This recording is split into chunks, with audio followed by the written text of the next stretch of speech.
دلته خواوشا 600 کورونه ژوند کوي د مکاتبو همدارنګه د کرکیلې د ژوند د نورو کسبونو په حواله باندې د دې سیمې خلک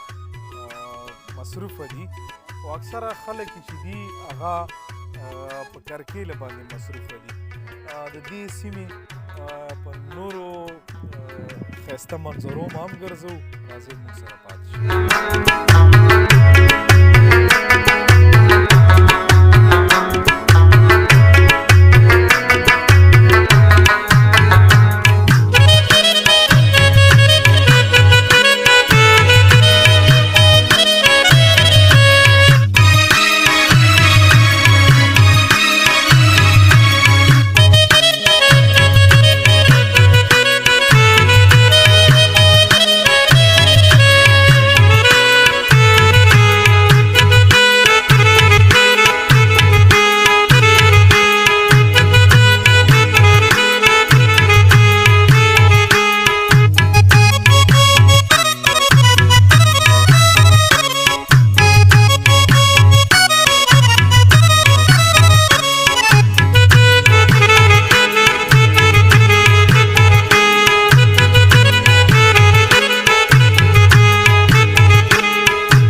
مطلب پخوا به ډېره غټه وه که دا څنګه؟ ډېره تانه وه دا خو وخت ډېر 40-50 کاله شو دا خو هغه شو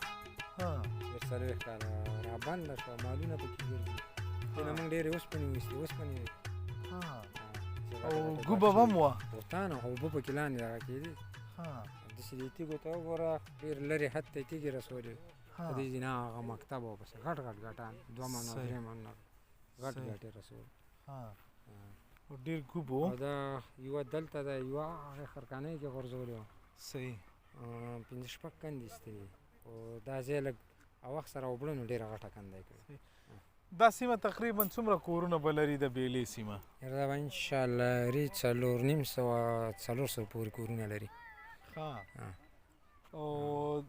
مکتب او کلینیک او دا شیان لري یاره مکتب خو لري د بیلې دغه یوه لیسه ده مخامخ تاسو ته ښکاري او دغه نه لري کلینیک نه لري کلینیک مشکل یې ډېر زیات دی ځکه دا کښتۍ مخامخ ده او بس هر څومره عجل مریض وي چې کښتۍ نه وي نو بس مشکل سره مخ ډېره مننه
د بیلې د سیمې ښایسته منظرې تاسو ولیدې خدای دې په وطن امن او سوله لري د